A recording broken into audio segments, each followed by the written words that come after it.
انہوں نے اس طریقے سے گستاخیاں کی، گدے بیل کا خیال آئے نماز ہو جائے گی، اللہ کے نبی کا خیال آئے نہیں ہوگی۔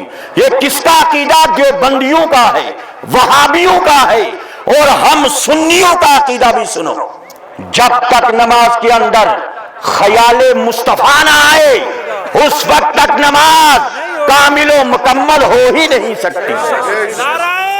للہ الذی ابدع الافلاک والارضین،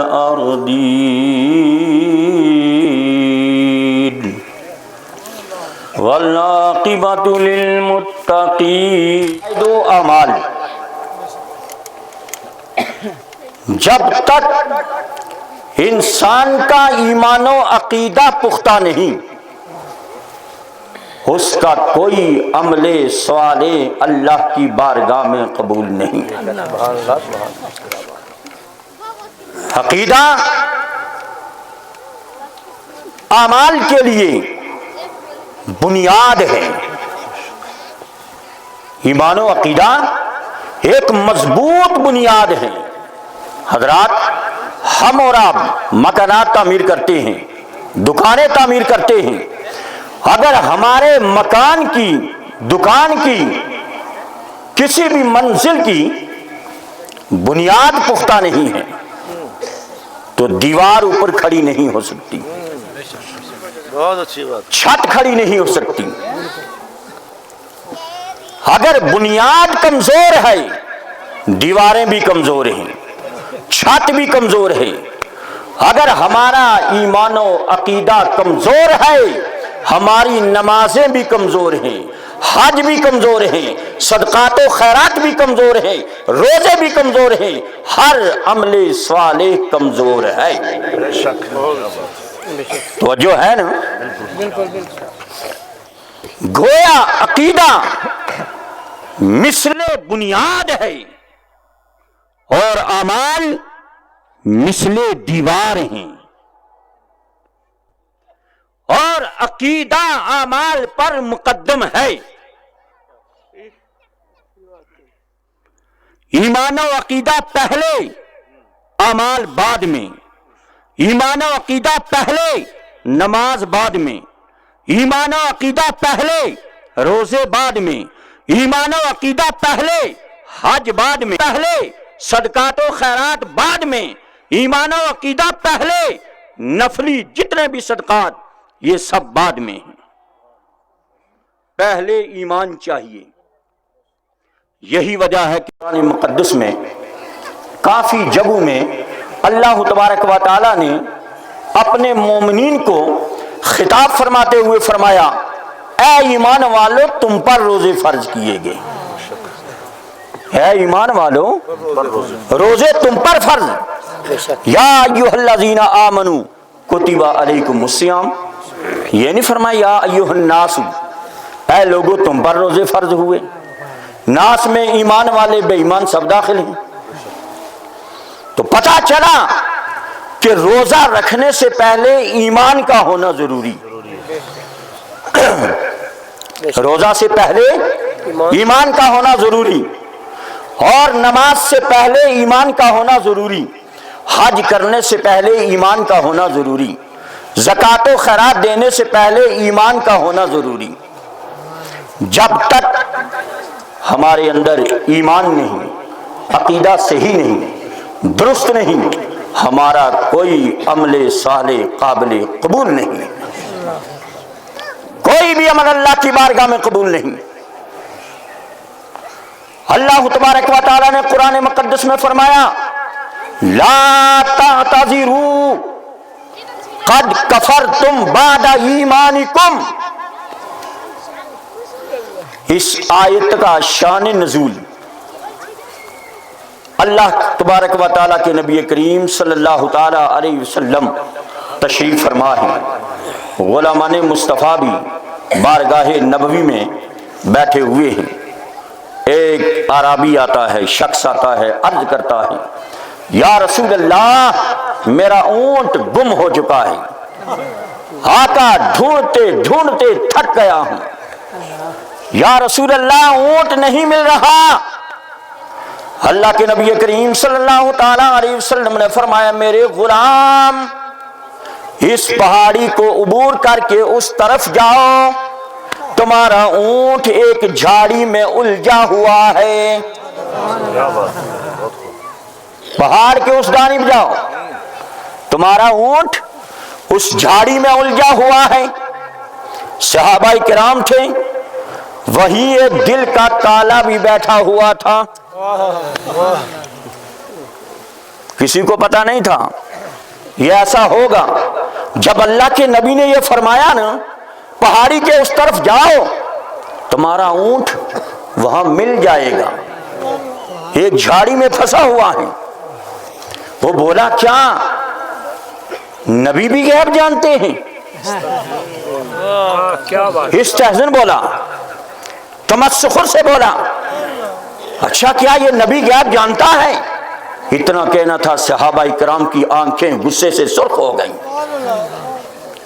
ہاتھ بگولا ہو گئے۔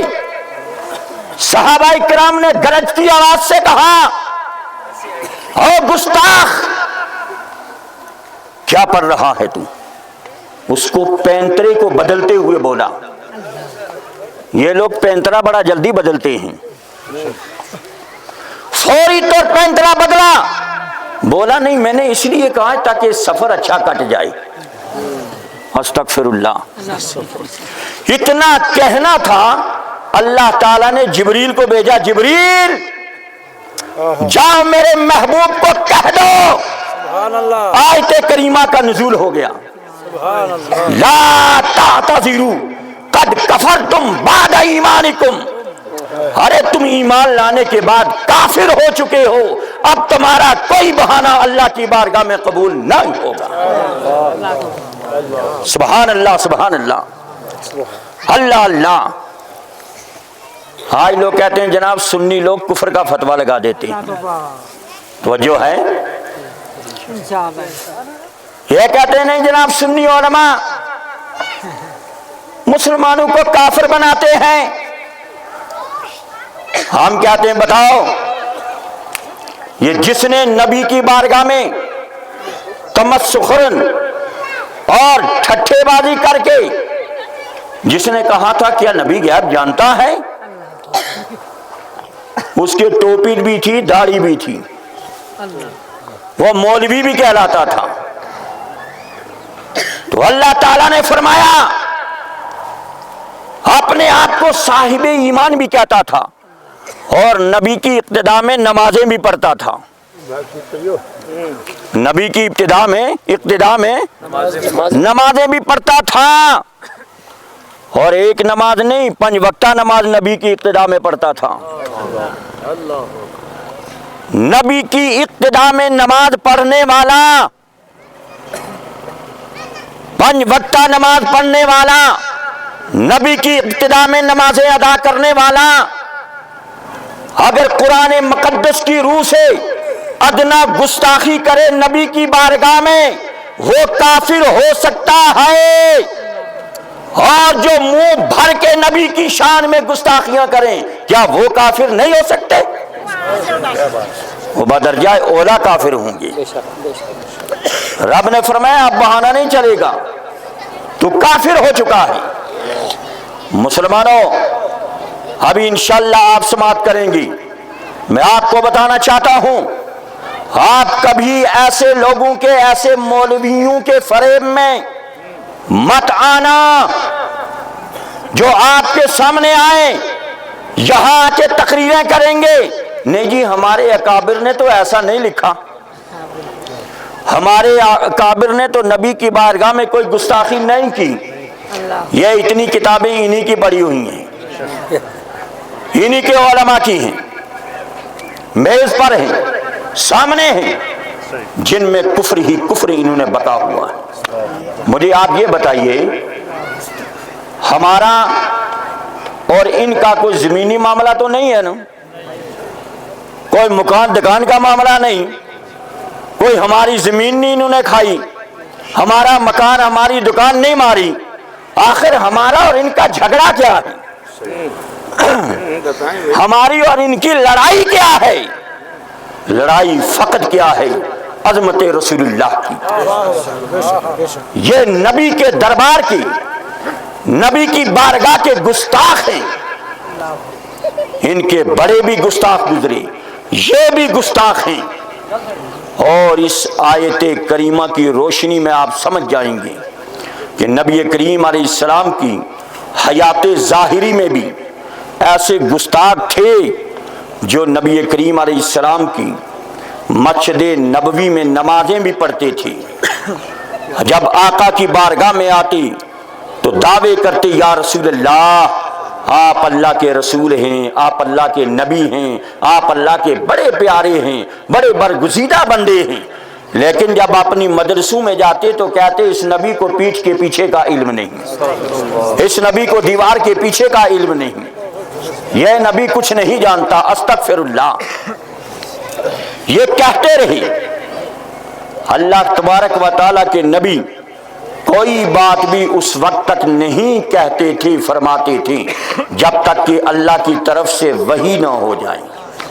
وما ينطق عن الهوى ان هو الا وحی یوحی، یہ نبی اپنی خواہش سے کوئی بات نہیں کرتا، وہی کہتا ہے جو رب فرماتا ہے، جو اللہ کی طرف سے حکم ہوتا ہے۔ سبحان اللہ سبحان اللہ۔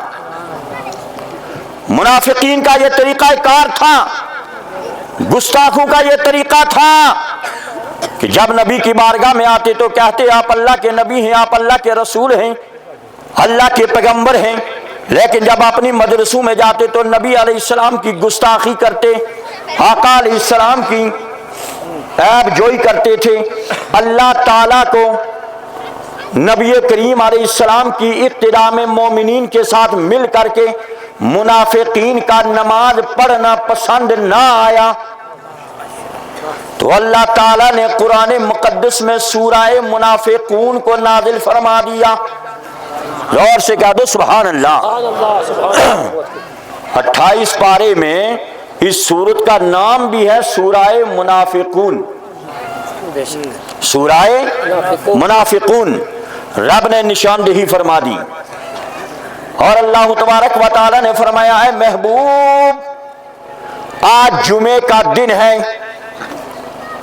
میرے محبوب تمہارے پیچھے مومنین کے ساتھ نماز پڑھنے والے منافقین بھی ہیں، تمہارا رب یہ پسند نہیں فرماتا کہ میرے مومنین بندوں کے ساتھ یہ منافقین گستاخان رسول مل کر کے نمازیں ادا کریں۔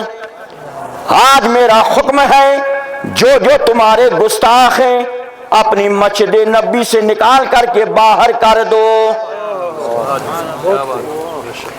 اللہ تبارک و تعالی نے سورہ منافقون نازل فرمائی، اور اللہ تبارک و تعالی نے فرمایا محبوب اذا جاءك المنافقون قالوا نشهد انك لرسول اللہ۔ محبوب یہ منافقین تمہاری بارگاہ میں آتے ہیں تو کہتے ہیں کہ ہم تو گواہی دیتے ہیں، کیا کہنے لگے نشہد، ہم بڑی پکی گواہی دیتے ہیں، بے شک آپ تو اللہ کے رسول ہیں، آپ اللہ کے نبی ہیں، واللہ یعلم انک لرسول، میرے محبوب تمہارا خدا تو خوب جانتا ہے نا، جس نے تمہیں رسول بنا کر کے بھیجا ہے تو واقعی میرا رسول ہے، میرا نبی ہے، لیکن اللہ تعالیٰ نے فرمایا میں خدا ہو کے گواہی دیتا ہوں، واللہ یشہد، سبحان اللہ، رب نے فرمایا میں اللہ ہو کے گواہی دیتا ہوں، کیا گواہی دیتا ہوں، سبحان اللہ۔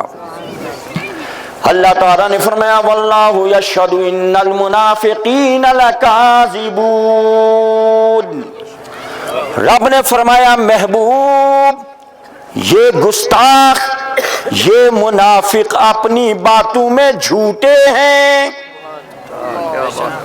تمہاری بارگاہ میں آتے ہیں تو کہتے ہیں آپ اللہ کے رسول ہیں، جب اپنی مجلسوں میں جاتے ہیں تو کہتے ہیں اس نبی کو دیوار کے پیچھے کا علم نہیں، اس نبی کو پیٹھ کے پیچھے کا علم نہیں، اس نبی کو ہمارے حالات کا علم نہیں، یہ نبی ہمارے عقائد کو نہیں جانتا۔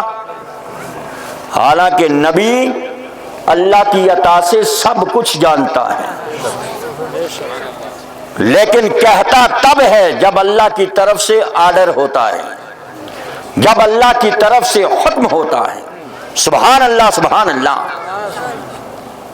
تو اللہ تعالیٰ نے فرمایا محبوب تم ان کی گواہی پہ نہ جانا، یہ جھوٹے ہیں، کذاب ہیں، لہذا تمہارے پروردگار کا حکم ہے آج ان سب کو مسجد نبوی سے باہر کر دو۔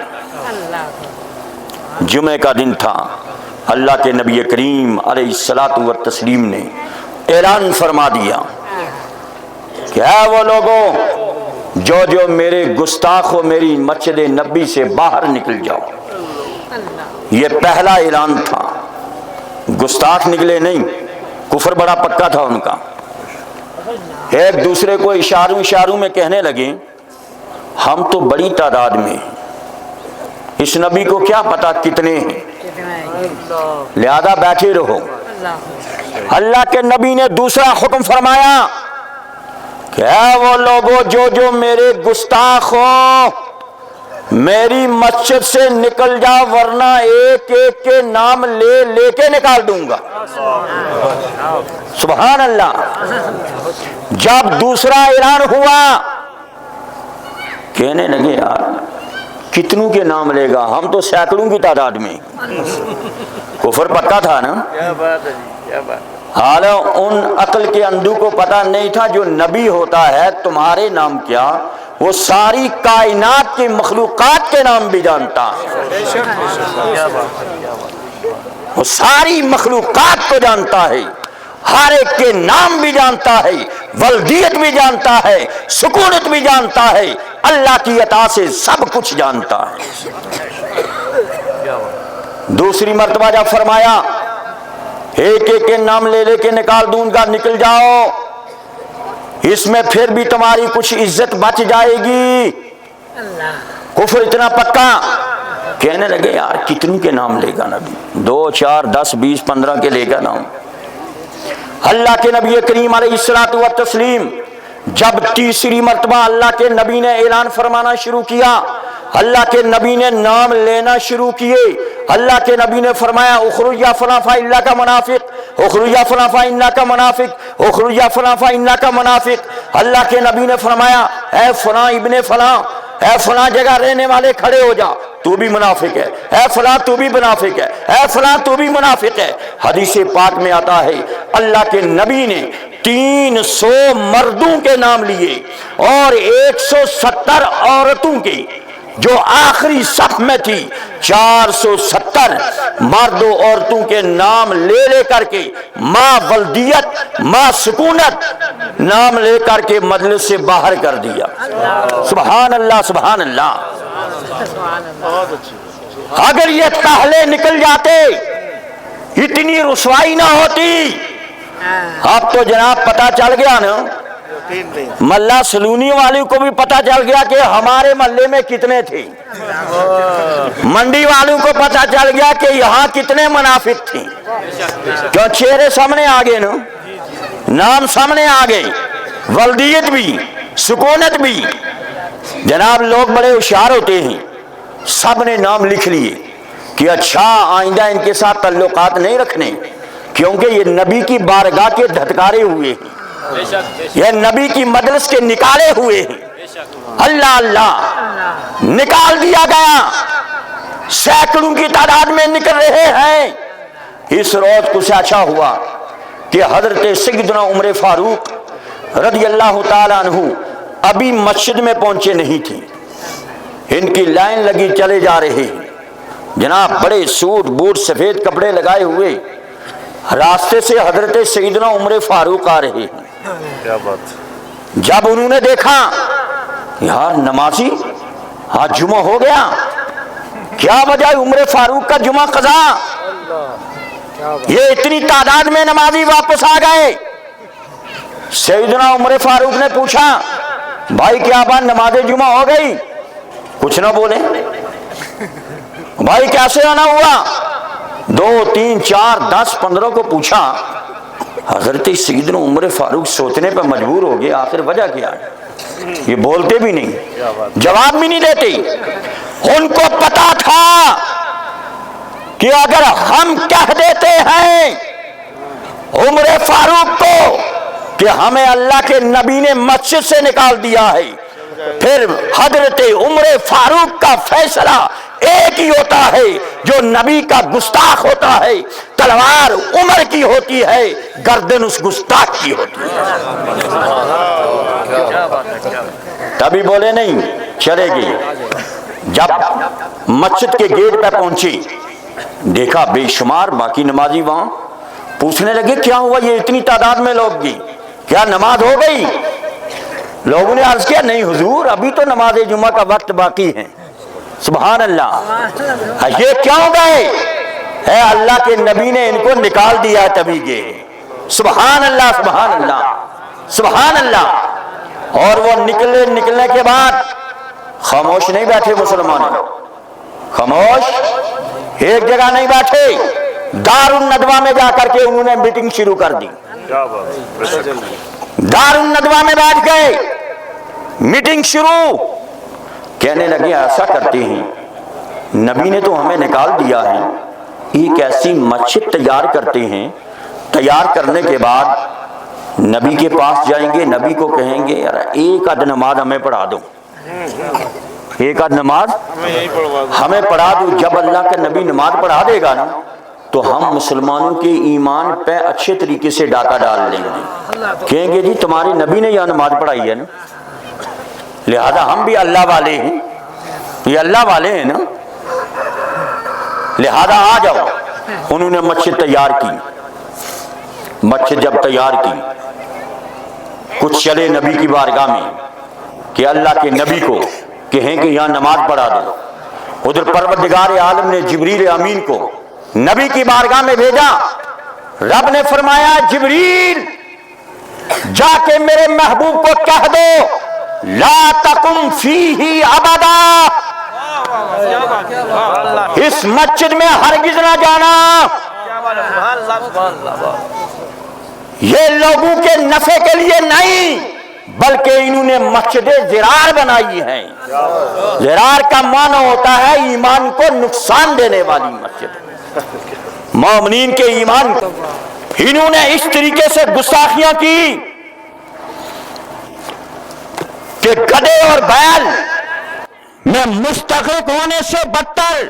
پھر آگے چل کے انہوں نے لکھا ہے کہ ہم نے کیوں لکھا، کہتے ہیں اس لیے کہ گدھے اور بیل سے ہمیں محبت نہیں، نبی سے محبت ہے۔ وہ جب محبت نماز میں ان کی محبت کا خیال آئے گا نا تو چند رکعتیں ان کی محبت سے آلودہ ہو جائیں گی۔ استغفر اللہ۔ آلودہ لفظ کس کے لیے بولا جاتا ہے؟ کسی گندی چیز کے لیے۔ لہذا گدھے بیل سے محبت نہیں آئی تو گئی، اس لیے جو ہے وہ نماز گدھے بیل کا خیال آئے نماز ہو جائے گی، اللہ کے نبی کا خیال آئے نہیں ہوگی۔ یہ کس کا عقیدہ؟ جو بندیوں کا ہے، وہابیوں کا ہے، اور ہم سنیوں کا عقیدہ بھی سنو، توجہ ہے، سنی بریلوی کا عقیدہ سنو۔ ہمارا عقیدہ یہ ہے جب تک نماز کے اندر خیال مصطفیٰ نہ آئے اس وقت تک نماز کامل و مکمل ہو ہی نہیں سکتی۔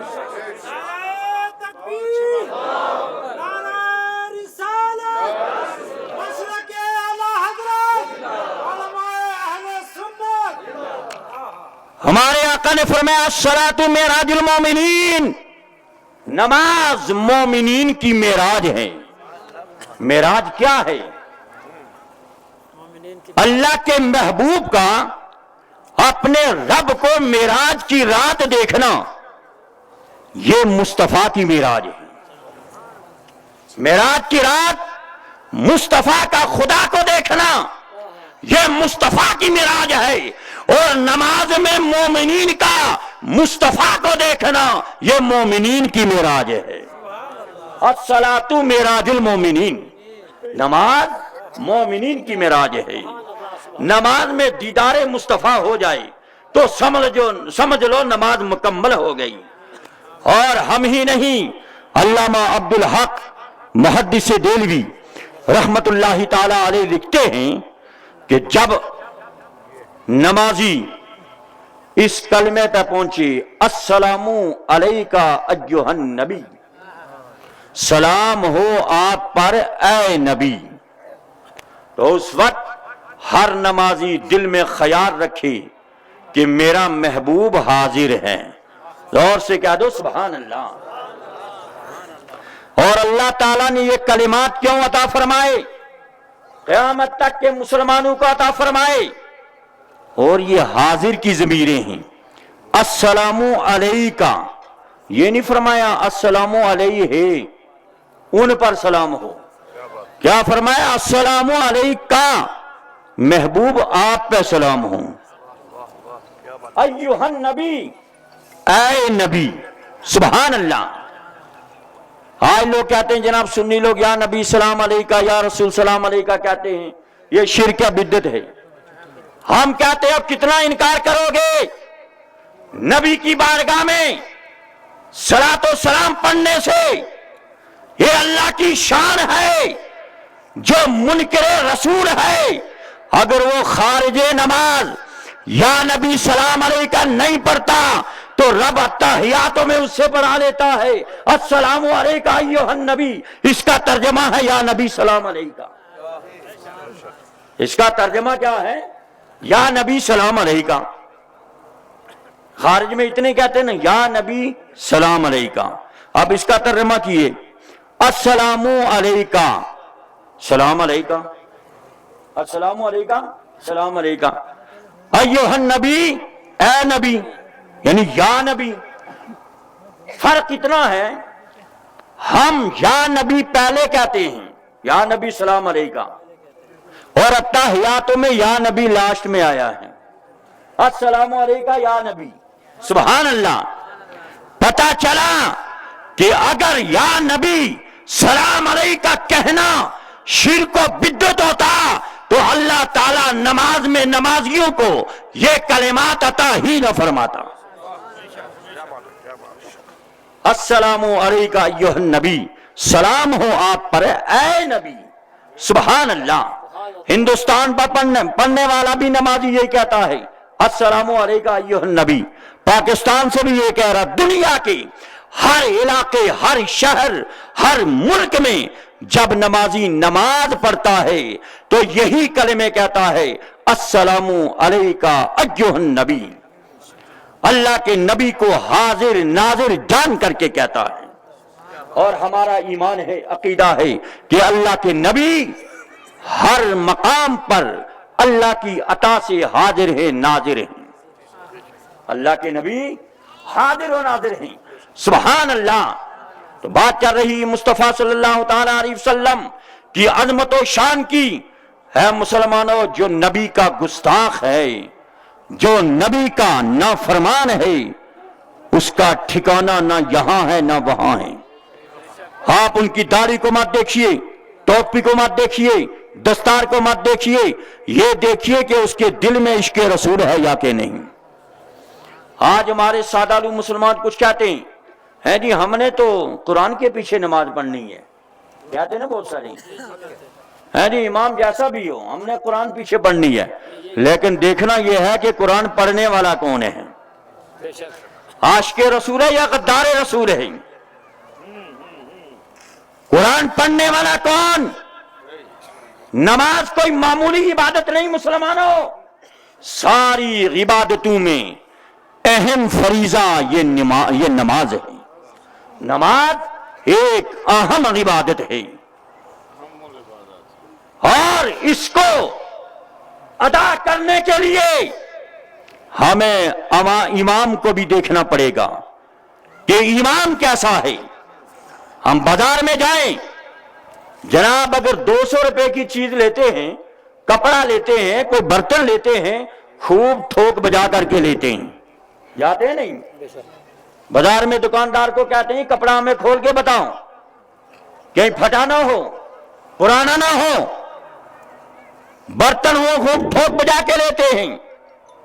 ارے دنیا میں اگر ہم اپنی استعمال کے لیے چیزوں کو خوب دیکھ کر کے لاتے ہیں، نماز تو اللہ تعالیٰ کی عبادت ہے. ہم نے امام کو بھی دیکھنا ہے کہ یہ امام کیسا ہے، یہ عاشق رسول ہے یا کہ نہیں، یہ محب رسول ہے یا کہ نہیں. اور عبادت تب قبول ہوگی جب سامنے ہمارے امام عاشق رسول ہوگا، محب نبی ہوگا، تب ہماری امامت جو ہے اور نماز قبول ہوگی. تو جو ہے ہر ایک کے پیچھے سر نہیں مارنا ہے. ایک حدیث پاک قبلہ سید صاحب مجھے یاد آتی ہے، روایت میں آتا ہے کہ حضرت یوشع ابن نون علیہ الصلاۃ والتسلیم یہ اللہ تعالیٰ کے نبی گزرے ہیں. اللہ تعالیٰ نے انہیں وحی فرمائی. سبحان اللہ. مسلم شریف کی حدیث پاک ہے، اللہ تبارک و تعالیٰ نے حضرت یوشع ابن نون کو وحی فرمائی. اے یوشع ابن نون انی مہلکم یا قومک مئۃ الف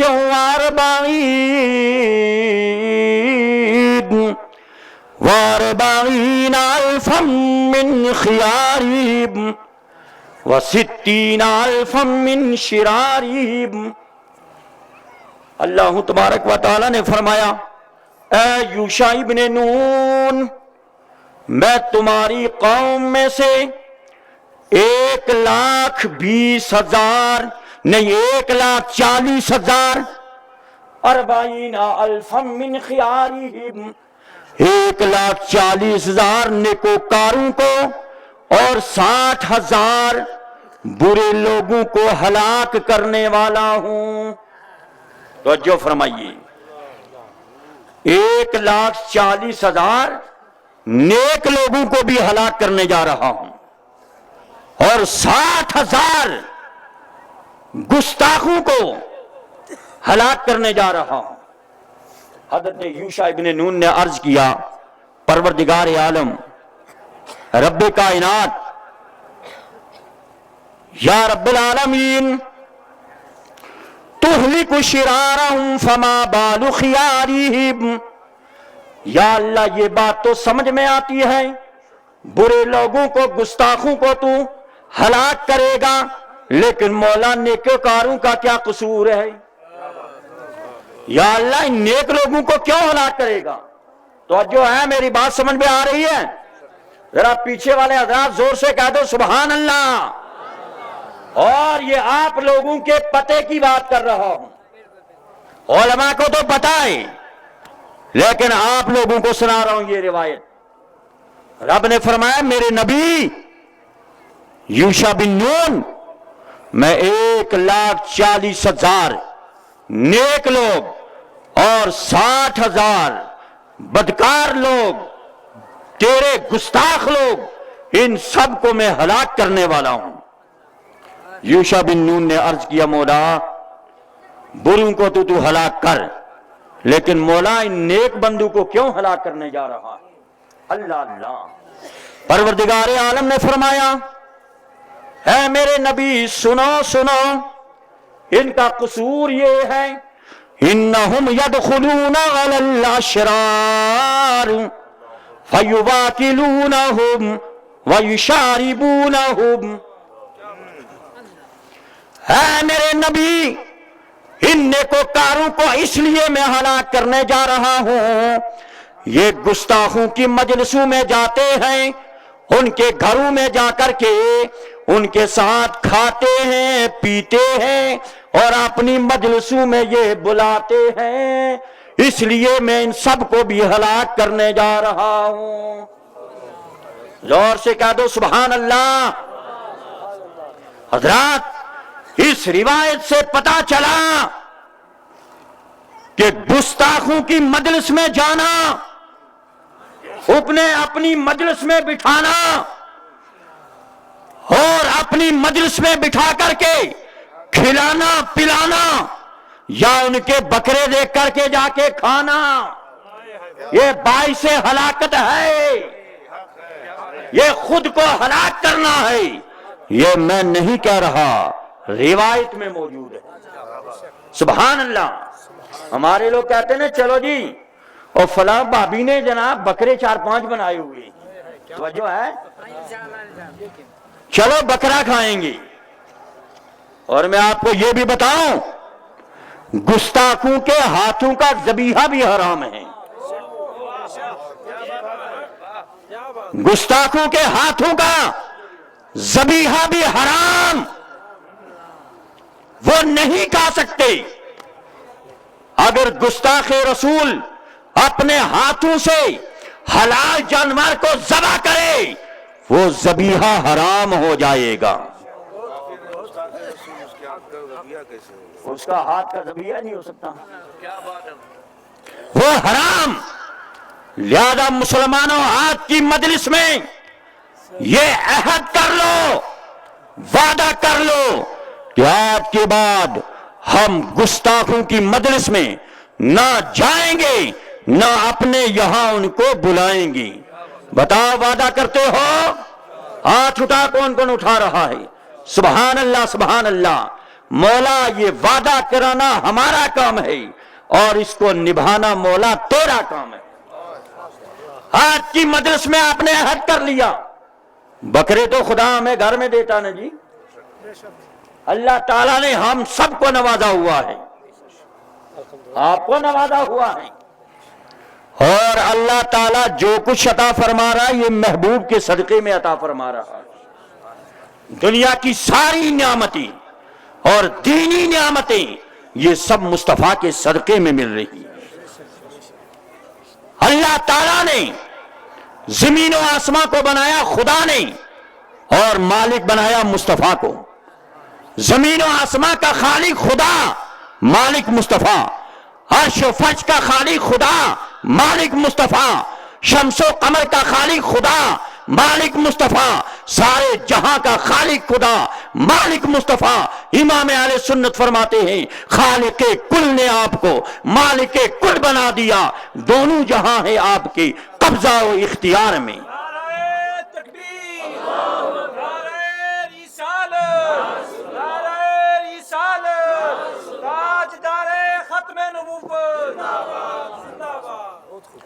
اللہ تبارک و تعالیٰ نے یہ سب کچھ عطا فرمایا مصطفیٰ کے صدقے میں، پھر مصطفیٰ کی بارگاہ میں ادنا گستاخی بھی کفر ہے مسلمانوں۔ آج لوگ کہتے ہیں جناب یہ برسی منانا شرک، ختمات پڑھانا شرک، 40واں 10واں 20واں کرنا شرک و بدعت۔ میں آپ کو بتاؤں، جب جنگ احد ہوئی، یہ اسلام کا ایک عظیم معرکہ تھا۔ اللہ تبارک و تعالیٰ نے جب مسلمانوں کو فتح و نصرت، کامرانی و کامیابی سے نوازا، اس وقت اللہ تبارک و تعالیٰ کے نبی، اللہ کے نبی کریم علیہ السلام کے غلاموں نے نعشوں کو اکٹھا کیا۔ اکٹھا کرنے کے بعد آپ نے ان کی تدفین عمل میں لائی۔ عمل میں لانے کے بعد جب اپنے اپنے گھروں کی طرف چلے گی، اللہ کے نبی کریم علیہ السلام ٹھیک 1 سال جب پورا ہوا جس دن کو، اسی دن اللہ کے نبی کریم علیہ السلام شہدائے احد کی قبروں پہ تشریف لائے۔ ذوق سے کہہ دو سبحان اللہ۔ ٹھیک 1 سال جس دن پورا ہوا، اللہ کے نبی شہدائے احد کی قبروں پہ تشریف لائے۔ ہم نے عالم تخیل میں سوال کر دیا، یا رسول اللہ آپ نے تو شہدائے احد کی قبروں پہ آنا تھا، آخر 1 سال پورا ہونے سے 4-10 دن پہلے آ جاتے یا 4-10 دن بعد میں آ جاتے، آخر پورا 1 سال ہونے کے بعد تشریف کیوں لائی؟ سبحان اللہ، سبحان اللہ۔ تو اللہ کے نبی نے ٹھیک 1 سال کے بعد تشریف آوری فرما کر کے شہدائے احد کی قبروں پر تشریف لا کر کے بتا دیا کہ اے دنیا والوں جان لو کہ قبروں پہ آنا بھی جائز ہے اور برسی منانا بھی جائز ہے۔ برسی منانا بھی جائز ہے۔ سبحان اللہ، سبحان اللہ۔ تبھی تو آقا علیہ السلام ٹھیک 1 سال پورا ہونے کے بعد تشریف لائے۔ تو یہ سب کچھ اللہ تعالیٰ نے امت کی تعلیم کے لیے کیا۔ حضرت امیر حمزہ رضی اللہ تعالیٰ عنہ شہید اکبر تھی، آپ کی شہادت ہوئی جنگ احد میں، تشریف لے گئے۔ اللہ کے نبی کریم صلی اللہ تعالیٰ علیہ وسلم نے صلاۃ مسعودی میں یہ روایت موجود ہے، اللہ کے نبی کریم علیہ السلام نے آپ کا 20واں، آپ کا 40واں، آپ کی ششماہی اور آپ کی برسی بھی کی۔ سبحان اللہ سبحان اللہ۔ حالات کیا ضرورت تھی؟ حضرت سیدنا امیر حمزہ شہید اکبر تھے، بخشے بخشائے ہوئے تھی۔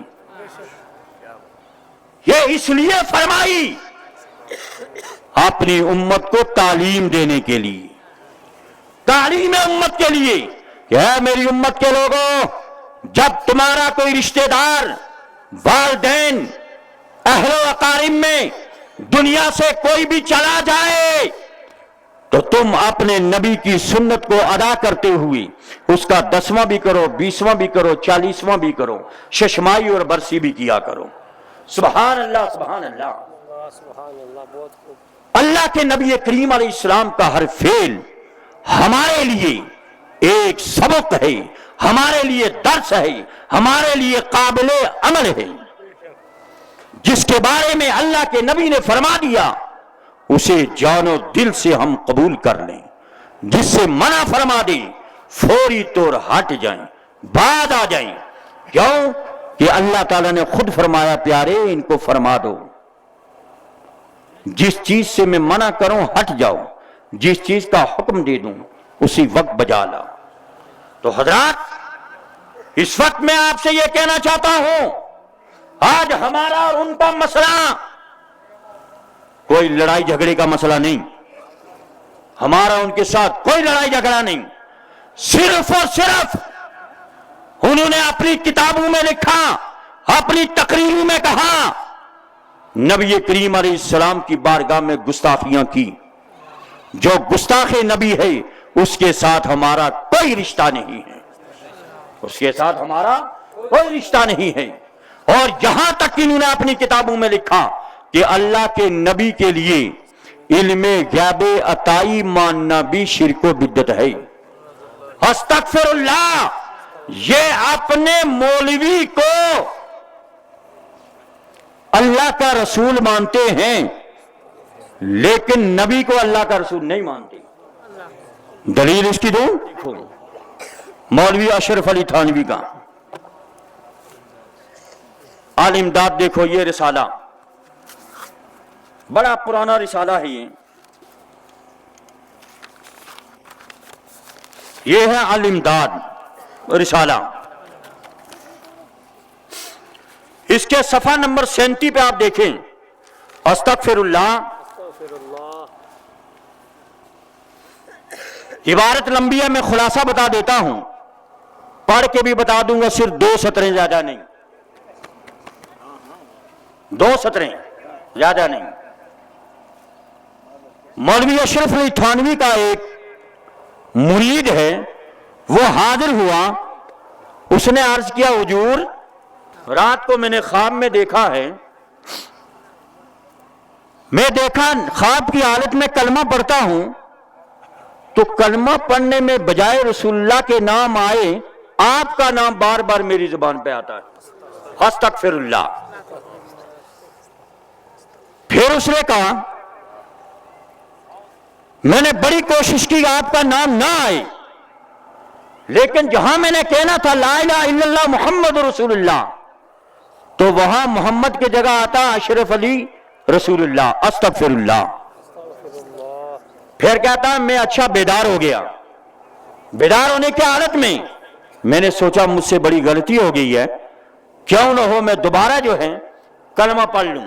جب میں دوبارہ کلمہ پڑھتا ہوں تو پھر جو ہے رسول اللہ کے نام کے بجائے آپ کا نام آتا ہے۔ پھر میں درود شریف پڑھتا ہوں تو درود میں بھی رسول اللہ کے نام کے بجائے آپ کا نام آتا ہے۔ استغفر اللہ۔ یہ دیکھیے میں سو گیا، کچھ عرصہ کے بعد خواب دیکھتا ہوں، کلمہ شریف لا الہ الا اللہ محمد رسول اللہ پڑھتا ہوں لیکن محمد رسول اللہ کی جگہ حضور کا نام لیتا ہوں۔ استغفر اللہ، یعنی آپ کا نام۔ اتنے میں دل کے اندر خیال پیدا ہوا تجھے غلطی ہو گئی ہے کلمہ شریف پڑھنے میں، اس کو صحیح پڑھنا چاہیے۔ اس خیال سے دوبارہ کلمہ پڑھتا ہوں، دل پر تو یہ ہے کہ صحیح پڑھا جائے، لیکن زبان سے بے ساختہ رسول اللہ کے نام کے بجائے اشرف علی نکل جاتا ہے۔ استغفر اللہ، کیا اشرف علی؟ پھر کہتا ہے کہ میں درود شریف پڑھتا ہوں، لیکن پھر بھی کہتا ہوں اللہم صلی علی سیدنا نبینا، کیا کہتا ہے؟ نبینا و مولانا اشرف علی۔ استغفر اللہ، سب کہو معاذ اللہ۔ یہ ان کی کتاب۔ تو جب وہ صبح پیر کے سامنے پیش ہوتا ہے، پیر کون ہے؟ مولوی اشرف علی تھانوی، کہتا حضور میں نے ایسا ایسا پڑھا ہے، تو اس میں جو ہے مجھ سے غلطی ہو گئی ہے، آپ کو میری تسلی فرمائیے۔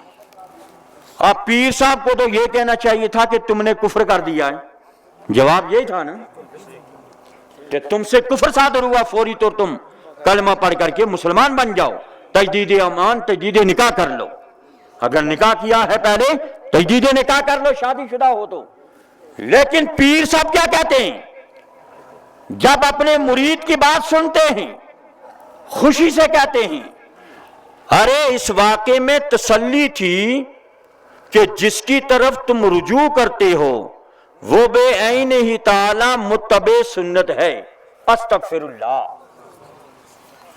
یعنی کیا کہہ رہے مولوی اشرف علی تھانوی کہ تم نے جو کچھ دیکھا ٹھیک دیکھا ہے، تم نے جو کچھ پڑھا ٹھیک پڑھا، یہ اس طرف اشارہ تھا کہ میں رسول اللہ کی سنتوں کا پیکر ہوں۔ استغفر اللہ۔ یہ کلمہ سننے کے بعد اس عبارت سے وہ مرید تو پہلے ہی چلا گیا کفر میں، لیکن پیر خود کافر ہو گیا۔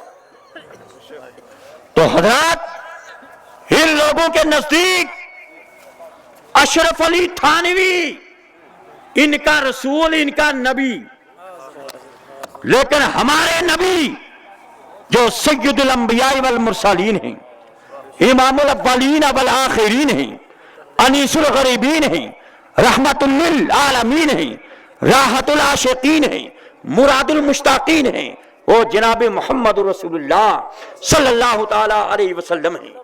ان کا نبی ان کو مبارک ہو، ہمارے نبی ہم سب کو مبارک ہو۔ تو حضرات مولوی اشرف علی تھانوی کی یہ دوسری عبارت دیکھیے۔ کتابیں تو بہت ہیں لیکن اس وقت نہیں، صرف آپ کو بتانے کے لیے یہ کتاب ہے حفظ الایمان، یہ رسالہ حفظ الایمان مولوی اشرف علی تھانوی صاحب کا ہے، اور یہ کتب خانہ ہے دار الکتاب دیوبند۔ کہاں سے چھپائے؟ کیا کہتے ہیں کتاب دیوبند، جہاں ساری دنیا کا جمع ہوا ہے گند، وہ ہے دیوبند۔ اردو میں دیوبند کا ترجمہ یہ پوچھ رہے ہیں، کیا بات ہے؟ دیکھو جی، چلو جی کیا بات ہے، دیکھو جی دیوبند کا ترجمہ کیا ہے؟ ذرا ان بابیوں دیوبندیوں سے پوچھنا کہ تم دیوبندی ہو، اور دیوبند کا ترجمہ سنو۔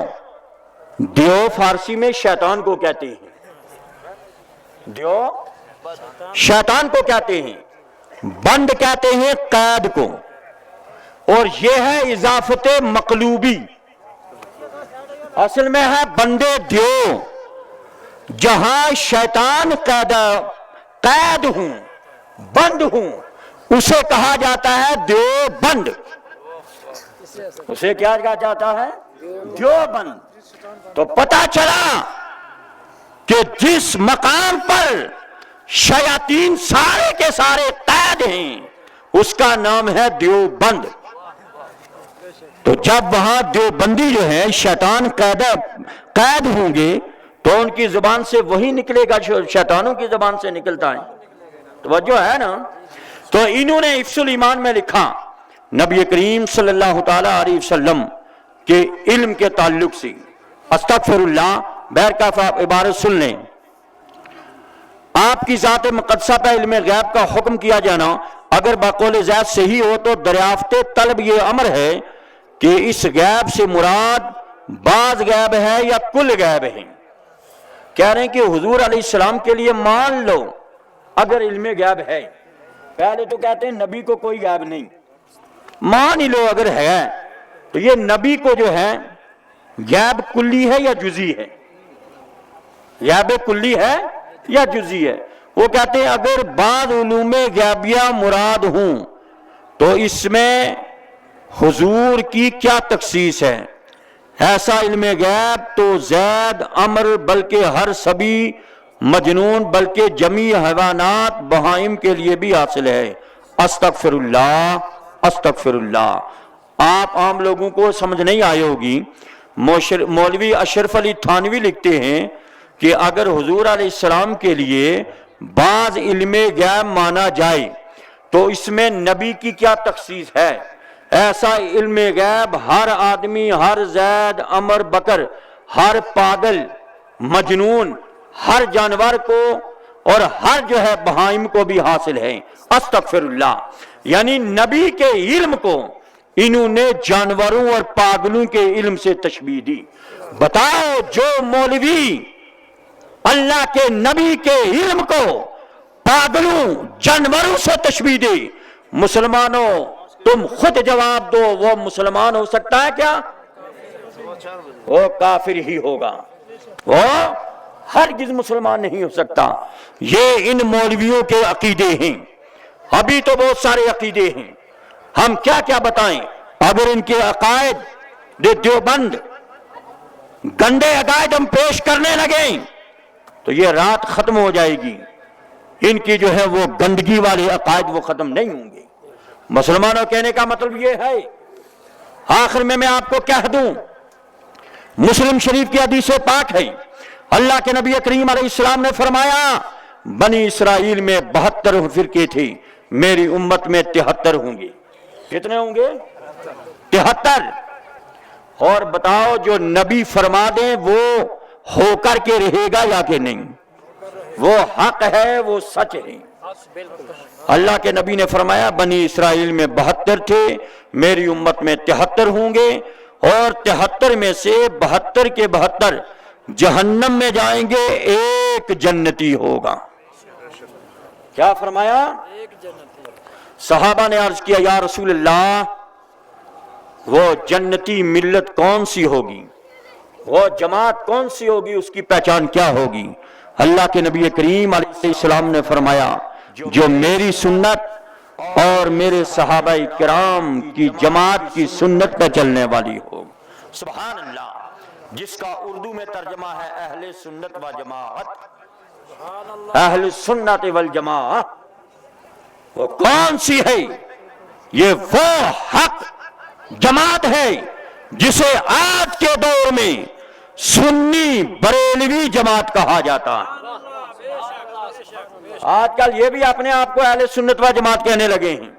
وہ جو ہے لہذا اپنی پہچان کے لیے اہل سنت و جماعت سنی بریلوی جماعت ہے جو ہر فیلڈ میں، ہر مکان پر، ہر میدان میں، ہر جلسے میں ڈنکے کی چوٹ سے اعلان کرتی ہے کہ اگر کسی دیوبندی، وہابی، چکراڑوی، اہل تشیع، غیر مقلد کے اندر جرأت ہمت ہے، آ جائے کسی بھی وقت میں، ہم چیلنج دیتے ہیں مناظرہ کے لیے آ جائے. جس موضوع پہ مناظرہ کرنا ہے الحمدللہ ہم چل کر کے آپ کے پاس آنے کے لیے تیار ہیں. جہاں بھی بلاؤ گے انشاءاللہ تیار ہیں. جس موضوع پہ کہو گے انشاءاللہ ہم کرنے کے لیے تیار ہیں. کیوں؟ جاء الحق وزهق الباطل. جب حق آتا ہے تو باطل فرار ہو جاتا ہے. انہیں ہم نے کئی مرتبہ فرار ہوتے ہوئے دیکھا. آج بھی یہ پیٹھ کے پیچھے باتیں کر جائیں گے لیکن سامنے آنے کی جرأت ہمت نہیں ہوگی ان کو. جتنا مرضی یہ دعویٰ علم کریں، یہ باطل لوگ ہیں.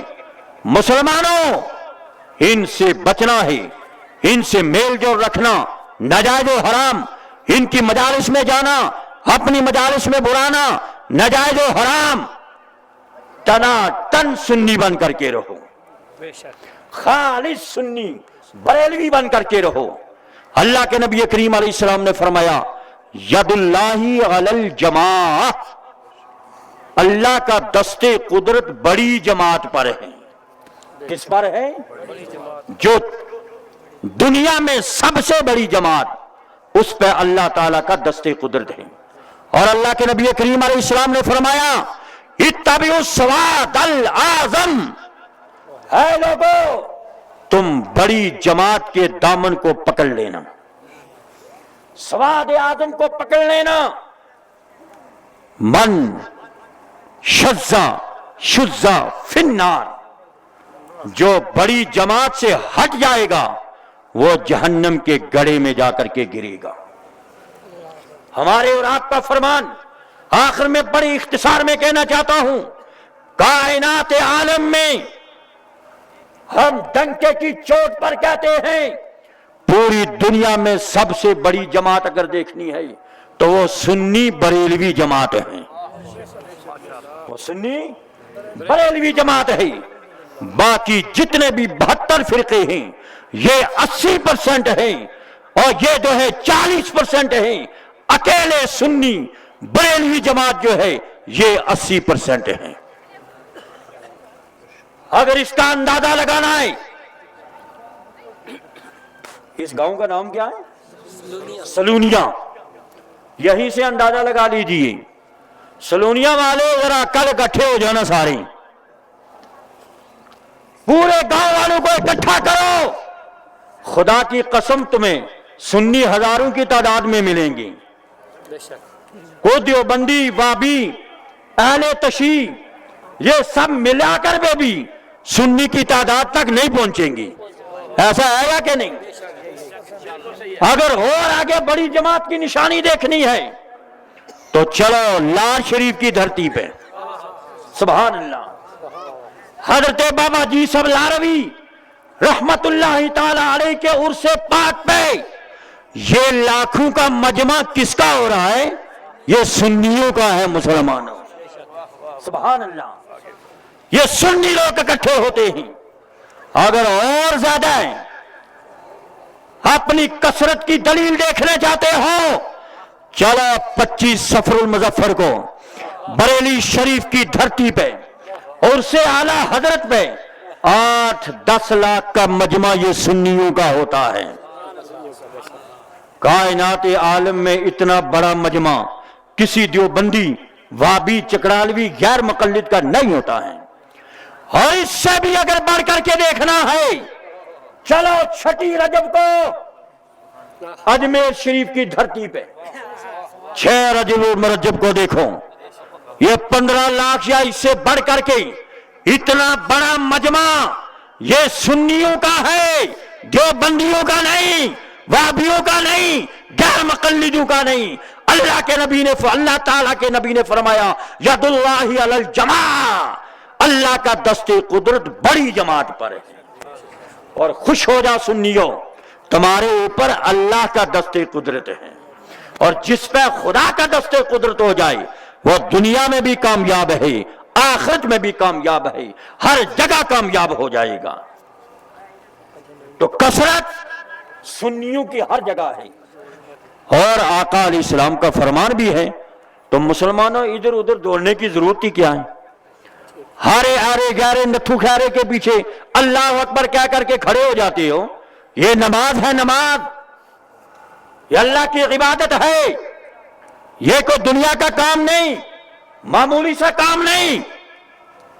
نماز ایسی عبادت ہے مسلمانوں، کل قیامت کے دن نمازیوں کے چہرے، دونوں ہاتھ گھٹنے، دونوں پاؤں 14ویں رات کے چاند کی طرح چمکتے ہوں گے۔ باقی امتیں بھی عرض کریں گی مولا یہ کون نیک لوگ ہیں جن کے چہرے 14ویں رات کے چاند کی طرح چمک رہے ہیں؟ ندا آئے گی یہ میرے مصطفیٰ کی امت کے نمازی لوگ ہیں۔ سبحان اللہ۔ نماز بھی پڑھو لیکن عشق رسول دل میں رکھ کر کے پڑھو۔ نماز وہی قبول ہوگی کہ جس میں عشق رسول ہو، محبت نبی ہو، اور جن لوگوں کی نمازوں میں یہ ہو کہ گدے بیل کا خیال آ جائے نماز ہو جائے گی، یہ گدے اور بیلوں کے خیال والی نمازیں تمہیں مبارک ہے، ہمیں اللہ کے نبی کے خیال کی نمازیں چاہیے، خیال مصطفیٰ کی نمازیں چاہیے۔ تو حضرات آپ بڑے خوش قسمت ہو، قسمت کے سکندر ہو، جنہیں اللہ تبارک و تعالی نے بہترین ملت، بہترین جماعت عطا فرمائی۔ یہ سنی علماء اس وقت اسٹیج پر رونق افروز ہیں، اللہ اللہ، علماء کرام کی اتباع کرو۔ اللہ تعالیٰ نے فرمایا فَاسْأَلُوا أَهْلَ الذِّكْرِ إِن كُنتُمْ لَا تَعْلَمُونَ، جو مسئلہ تمہیں معلوم نہیں علماء سے پوچھ کر کے اس پہ عمل کرو۔ علماء کو تمہاری رہبری کے لیے بنایا گیا ہے، تمہاری رہنمائی کے لیے بنایا گیا ہے۔ اپنے علماء اہل سنت سے مسائل پوچھ کر کے اس پہ عمل کرو اور اس بری جماعت سے دور ہو جاؤ مسلمانوں۔ مولانا روم علیہ رحمہ فرماتے ہیں اللہ اللہ، مثنوی شریف میں فرماتے ہیں نیکوں کی صحبت اختیار کرو، بروں کی صحبت، گستاخوں کی صحبت سے بچو، کیونکہ برا جو ہے وہ تمہارے دین کو بھی لے جائے گا، تمہارے ایمان کو بھی لے جائے گا، تمہارے ایمان کو بھی لے جائے گا۔ حضرت نوح علیہ السلام اللہ کے نبی، ان کا بیٹا کافروں کی مجلس میں گیا تو کافر ہو گیا، حالانکہ نبی زیادہ تھا۔ ہم اور آپ میں سے کوئی نبی زیادہ نہیں ہے۔ دیوبندیوں وہابیوں کے لٹریچر پڑھنا، ان کی مجلسوں میں جانا ناجائز و حرام ہے۔ قرآن مقدس فرماتا ہے فَلَا تَقْعُدْ بَعْدَ الذِّكْرَىٰ مَعَ الْقَوْمِ الظَّالِمِينَ، ظالم قوم کے پاس مت بیٹھو، گستاخوں کی مجلسوں میں مت جاؤ۔ حضرت سیدنا عمر فاروق کتنی بڑی شخصیت تھی۔ ایک مرتبہ آپ توریت کا نسخہ لے کر کے بارگاہ نبوی میں آئی، پڑھنے لگی کہ یا رسول اللہ مجھے یہ نسخہ ملا ہے۔ اللہ کے نبی کریم علیہ السلام نے عمر فاروق کو پڑھتے ہوئے دیکھا، آپ کا چہرہ مبارک متغیر ہو گیا۔ حضرت سیدنا صدیق اکبر نے فرمایا اے عمر یہ کیا کر رہے ہو، تم دیکھ نہیں رہے نبی آخر الزمان کا چہرہ کس قدر سرخ ہو چکا ہے، اس کتاب کو چھوڑو۔ انہوں نے توریت ایک طرف رکھ دی، عرض کرنے لگے یا رسول اللہ مجھ سے غلطی ہو گئی ہے، آقا معاف فرما دیجیے۔ اللہ اللہ، اللہ کے نبی نے فرمایا اے عمر ہمارے قرآن مقدس میں کس چیز کی کمی ہے جو تم توریت شریف کو پڑھ رہے ہو؟ لا رتب ولا یابس الا فی کتاب مبین، قرآن میں تو اللہ نے سب کچھ رکھا ہے۔ اگر حضرت عمر فاروق کو تحریف شدہ توریت پڑھنے سے اللہ کے نبی نے منع فرما دیا، اے مسلمانوں عام لوگوں کے لیے بھی حکم یہ ہے کہ یہ اغیار کے رسالوں کو، کتابوں کو پڑھنا چھوڑ دیں۔ کیوں؟ ایمان جانے کا خطرہ ہے، ان کے ساتھ دوستی مت لگائیں۔ مولانا روم علیہ رحمہ فرماتے ہیں مثنوی شریف میں تاتوانی دور شو از یار بد، ارے تاتوانی دور شو از یار بد، یار بد بدتر شود از مار بد۔ آپ فرماتے ہیں اے لوگو جہاں تک ہو سکے برے دوست سے بچو، جو برا دوست ہوتا ہے یہ زہریلے سانپ سے بھی خطرناک ہے۔ یار بد بدتر شود از مار بد، برا دوست زہریلے سانپ سے خطرناک ہے۔ کیوں کہ مار بد بر ماد مارے بد تنہا ہمیں بر جا زند و یار بد بر دین و بر ایمان زند. آپ فرماتے ہیں کہ زہریلا سانپ اگر حملہ کرے گا تو صرف جان لے جائے گا، لیکن برا دوست تمہارا ایمان بھی لے جائے گا، تمہارا دین بھی لے جائے گا. اللہ اللہ. لہذا برے سانپ سے برا دوست زیادہ برا ہے، خطرناک ہے. کیوں؟ اگر گستاخوں کے ساتھ دوستی لگاؤ گے وہاں ایمان جانے کا خطرہ ہے. سانپ اگر ڈنک مارا جان چلی گئی، ایمان سلامت رہا تو آخرت اچھی ہو جائے گی. اگر ایمان ہی چلا گیا، نہ دنیا اچھی نہ آخرت اچھی. تو مسلمانوں کہنے کا مطلب یہ ہے کہ آج کی اس محفل میں آپ یہ وعدہ کر لو، عہد کر لو، انشاءاللہ تعالی حضرت قبلہ علامہ سید صاحب کی زیر صدارت زیر سایہ آپ عہد کرو کہ آج کے بعد ہم انشاءاللہ تعالی کسی بد مذہب کی مجلس میں نہیں جائیں گے، بد عقیدہ کے ساتھ کوئی دوستی نہیں رکھیں گے، ان کے جلسے میں نہیں جائیں گے، جلوس میں نہیں جائیں گے. کیا عہد کرتے ہو؟ ہاتھ کھڑا کرو. سبحان اللہ سبحان اللہ. یا اللہ ہمارا یہ ہاتھ کھڑا کروانا اپنی بارگاہ میں قبول و منظور فرما. مولا اس سلونیا کی دھرتی پہ یا اللہ اپنی رحمتیں عطا فرما، برکتیں عطا فرما، سنیوں کو شاد و آباد رکھ دے. اور آخر میں آپ سے گزارش کروں، ہمارے اللہ تعالیٰ نے ہمیں بہت کچھ عطا فرمایا ہے. قبلہ سید صاحب، ان کے والد ماجد حضرت علامہ شیخ طریقت سید محمد عارف صاحب رحمت اللہ تعالی علیہ، جن کی پیری مریدی کشمیر سے لے کے کنیا کماری تک ہے. اللہ تعالیٰ ان کا روحانی فیض بھی ہم سب پر عطا فرمائے. میں آپ سے گزارش کروں گا مسلمانوں، اس جگہ میں اور یہاں کے علماء سے، مولانا عبدالحمید صاحب، مفتی اسکندر حیات صاحب اسی گاؤں کے ہیں، مفتی نثار صاحب میں نے سنا وہ یہی کے ہیں. آپ پر یہ بڑی ایک ذمہ داری ہے، یہاں ایک آپ سنی ادارہ قائم کریں. آپ سب اس بات پر سہمت ہیں؟ سنی ادارے کا آغاز کریں، بنیاد رکھیں. جہاں تک ہم سے ہو سکا ہم بھی انشاءاللہ تبارک و تعالی تعاون کریں گے. اور آپ تمام لوگ بتاؤ جی اس ادارے میں تعاون کرو گے کہ نہیں کرو گے؟ بڑھ چڑھ کر کے تعاون کرو. ایسا ادارہ ہو، سنی دارالعلوم ہو کہ یہاں سے بہترین طلبہ قاری قرآن، حافظ قرآن، عالم با عمل بن کر کے نکلیں. اور یہ آپ کے لیے جو ہے انشاءاللہ صبح قیامت تک صدقہ جاریہ ہو جائے گا، صدقہ جاریہ ہو جائے گا. اور جو مکتب آپ نے بنایا ہے، مکتب کو جو ہے امدادی شکل دیں اچھے طریقے سے.